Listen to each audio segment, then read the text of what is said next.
dans le village de Quy, la vie rurale avançait au rythme lent de la rivière.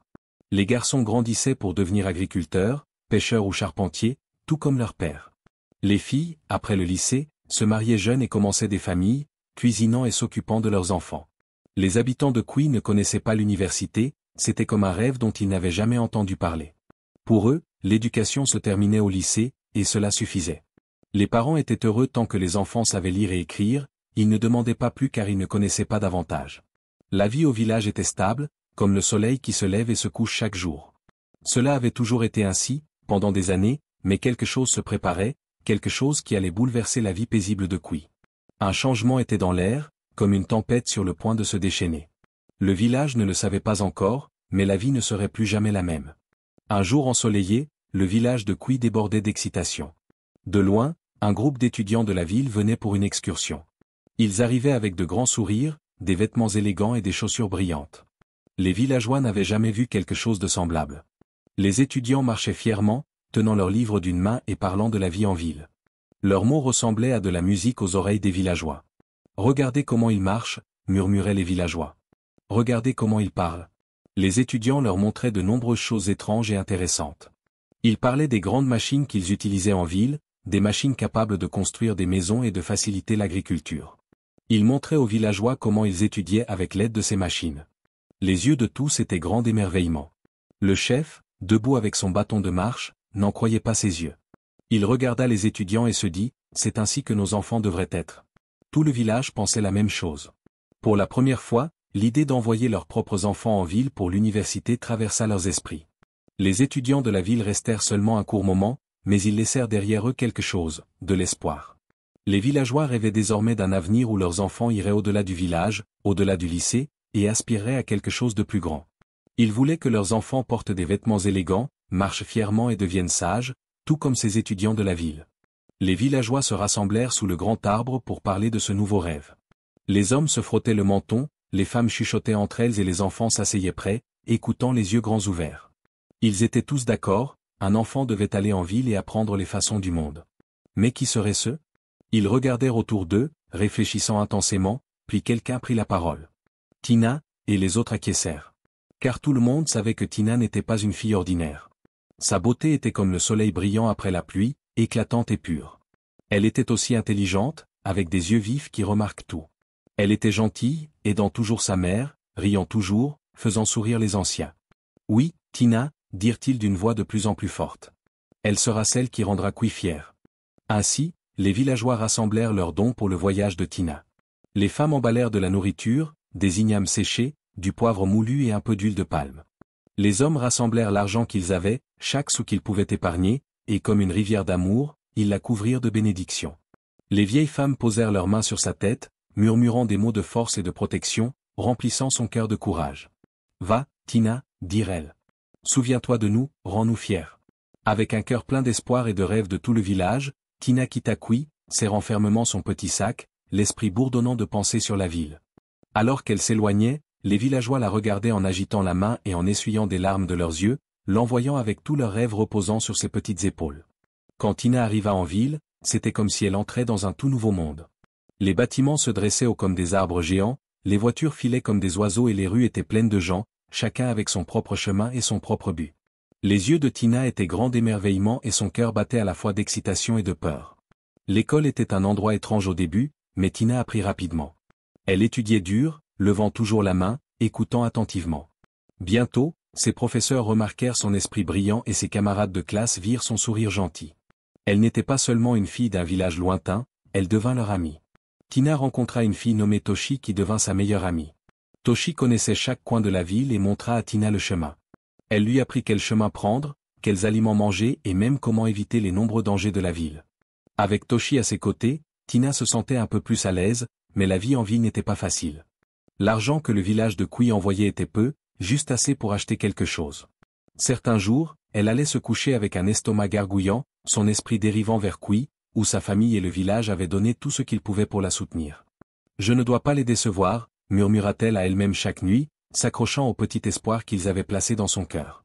Ainsi, Tina continua, équilibrant les défis de la ville avec les rêves de son village, son esprit aussi fort qu'un jeune arbre se balançant mais intact. Au début, Tina pensait que sa nouvelle école était remplie de visages gentils comme son ami Toshi, mais bientôt elle apprit que tous les visages ne souriaient pas. Certains étudiants, surtout ceux avec des chaussures brillantes et des vêtements élégants, remarquèrent que Tina s'habillait différemment. Elle portait ses vêtements simples, chaque couture rappelant son village, sa famille, son peuple. Pour eux, c'étaient des vêtements de fierté, mais pour eux, ils étaient étranges et déplacés. Ils commencèrent à murmurer en la voyant passer, leurs voix aiguisées comme des épines. « Regardez-la, c'est juste une fille de village. » Certaines filles riaient derrière elle, couvrant leur bouche avec leurs mains manucurées. Ne sait-elle pas comment s'habiller en ville? Chaque mot piquait comme le coup d'un couteau, petit mais perçant. Tina essayait de garder la tête haute pour ignorer leurs rires et leurs paroles blessantes. Elle marchait rapidement, espérant que la journée se terminerait bientôt, espérant que demain serait meilleur. Mais chaque jour, les murmures devenaient plus forts et les rires se transformaient en moqueries. Ils commençaient à l'appeler de fille de village comme si c'était son nom, chaque mot résonnant dans son esprit. Certains garçons la taquinaient aussi, se bousculant et fumant en la voyant dans ses vêtements simples. « Retourne d'où tu viens, raillait-il. Tu n'as pas ta place ici. » Le cœur de Tina s'alourdissait et la solitude l'enveloppait comme une ombre qui ne voulait pas partir. Mais Tina n'était pas étrangère aux difficultés. Elle serrait les dents, se rappelant le village qui lui avait fait confiance, les gens qui l'avaient envoyé avec rien d'autre que de l'espoir. Pourtant, le fardeau devenait de plus en plus lourd chaque jour, et Tina commença à se demander si la ville briserait son esprit.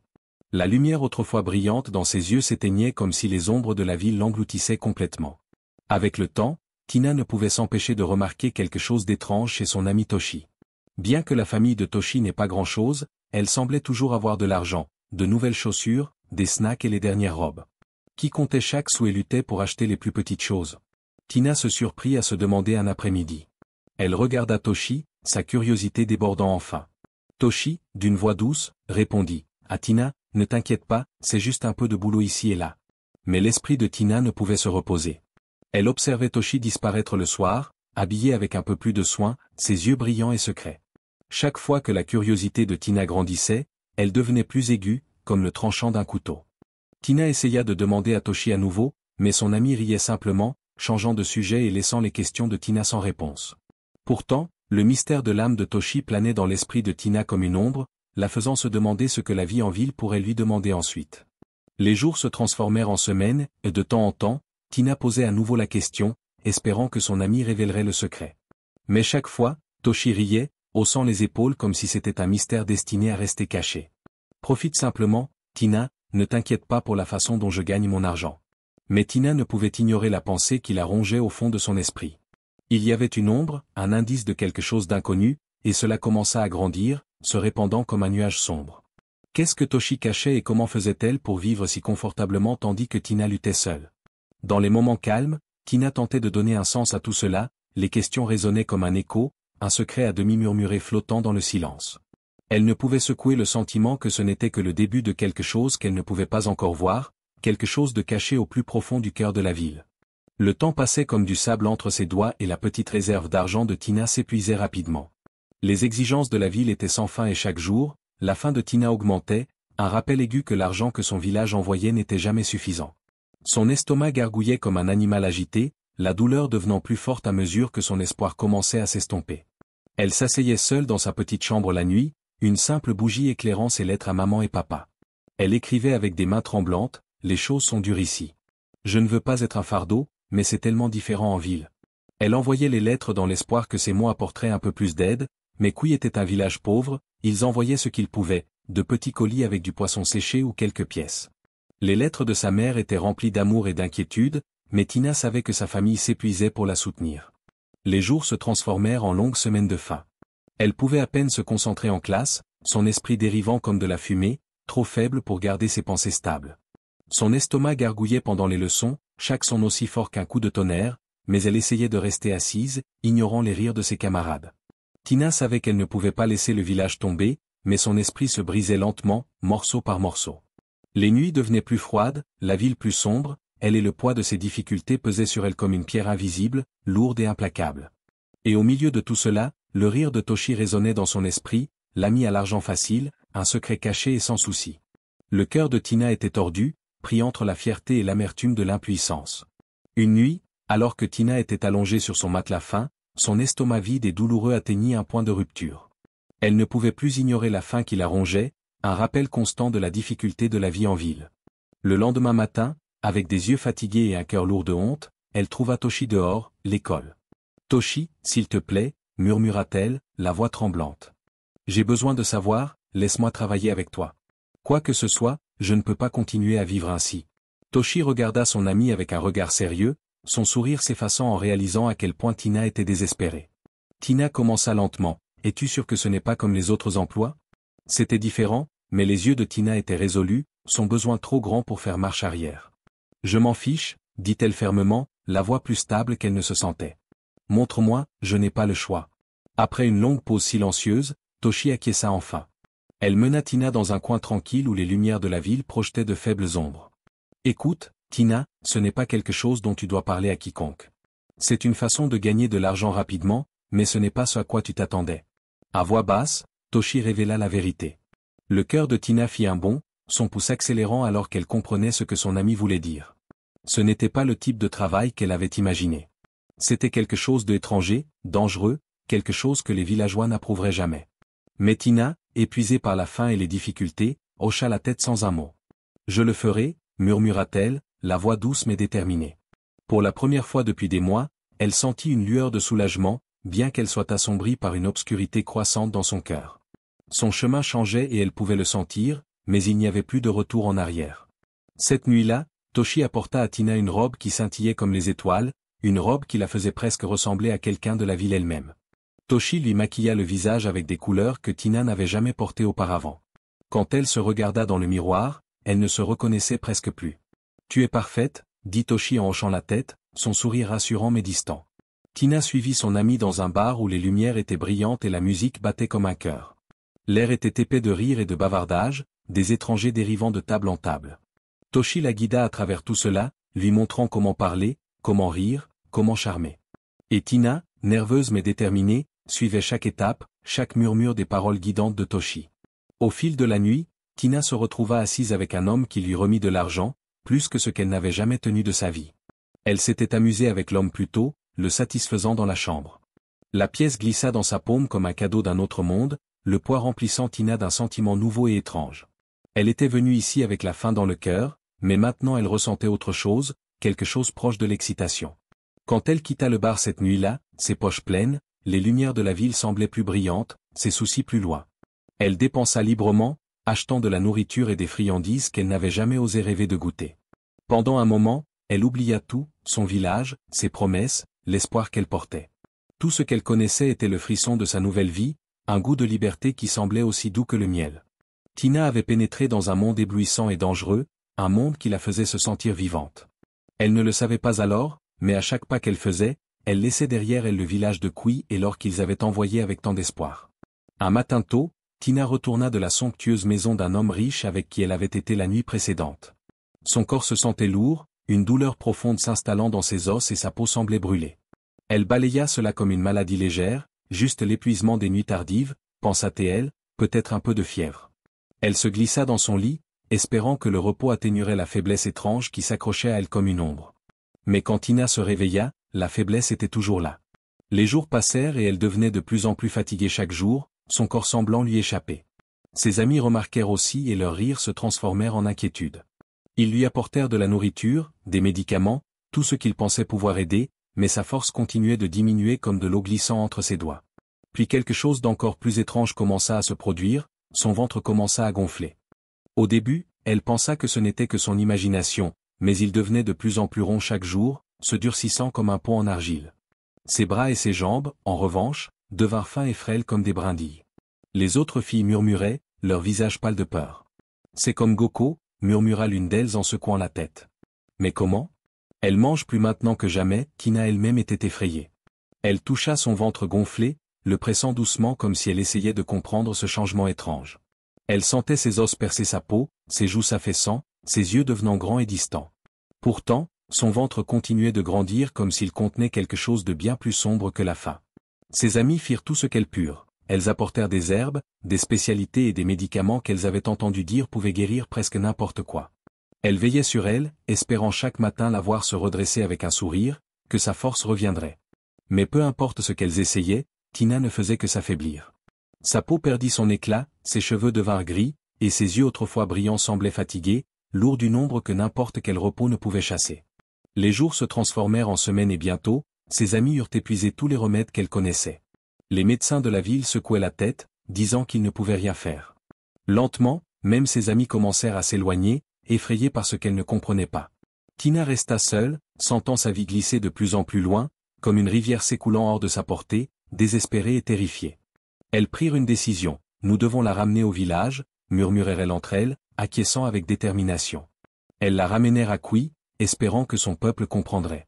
Les amis de Tina arrivèrent à Kui par un matin gris et brumeux, l'apportant aussi doucement qu'on porterait une poupée fragile.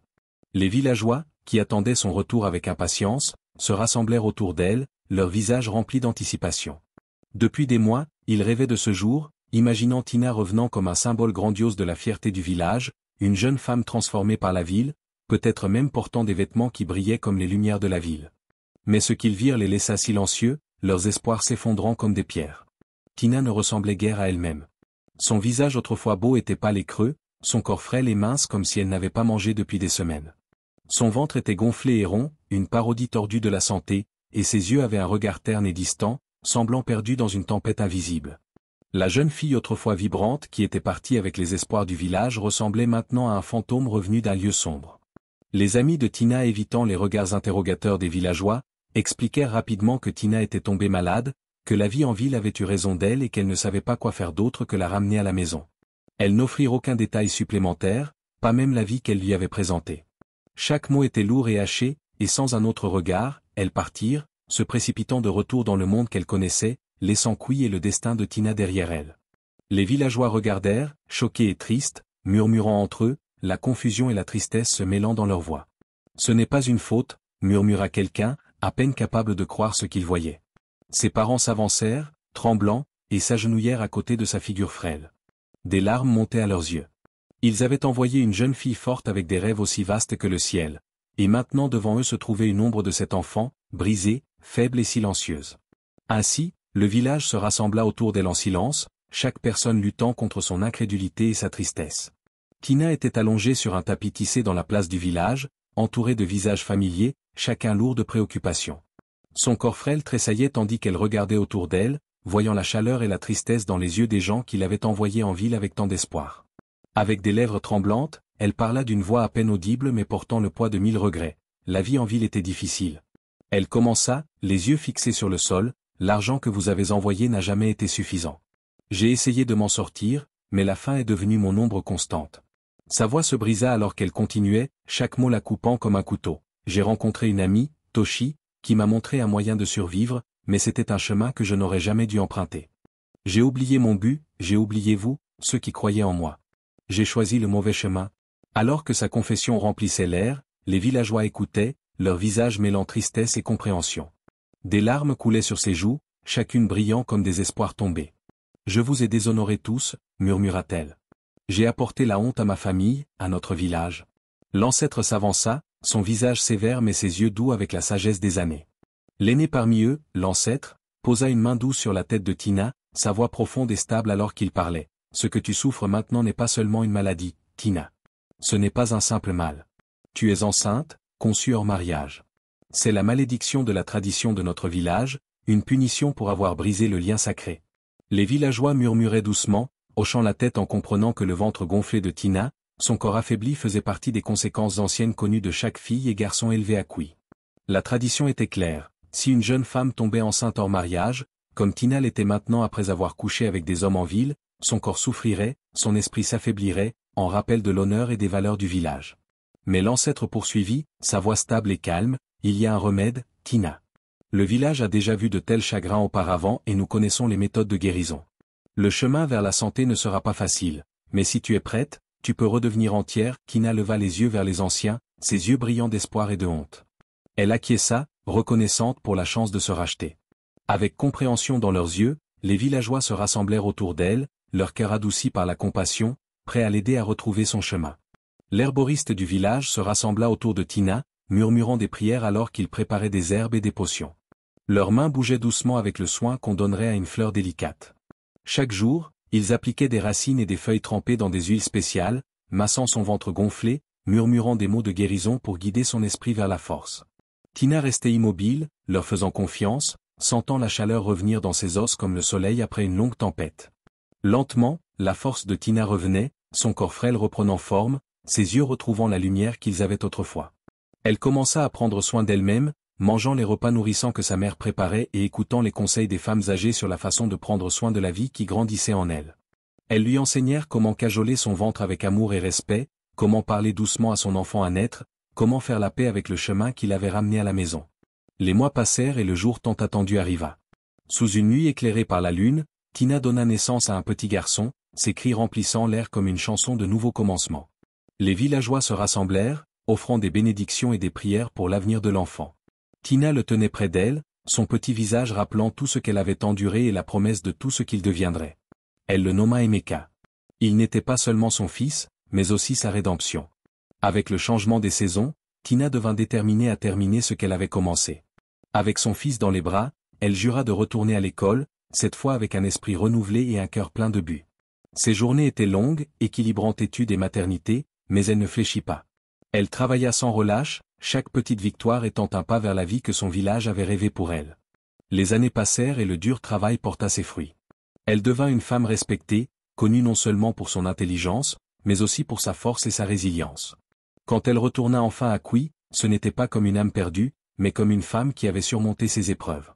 Le village célébra son retour, honorant son courage et la force qu'elle avait montrée face aux difficultés. Ils la virent non pas comme une fille qui s'était égarée, mais comme une femme qui avait appris et grandi. L'histoire de Tina devint un conte transmis de génération en génération, un rappel de l'importance du courage, de la résilience et des secondes chances. Le village, autrefois calme et simple, portait maintenant son histoire comme un bijou précieux, une leçon pour tous les jeunes qui un jour suivraient leur propre chemin. Et au fil des années, les habitants de Kui prononçaient son nom avec fierté, car Tina était devenue le symbole de leurs espoirs et de leurs rêves, un phare de la force qui vivait dans chaque cœur.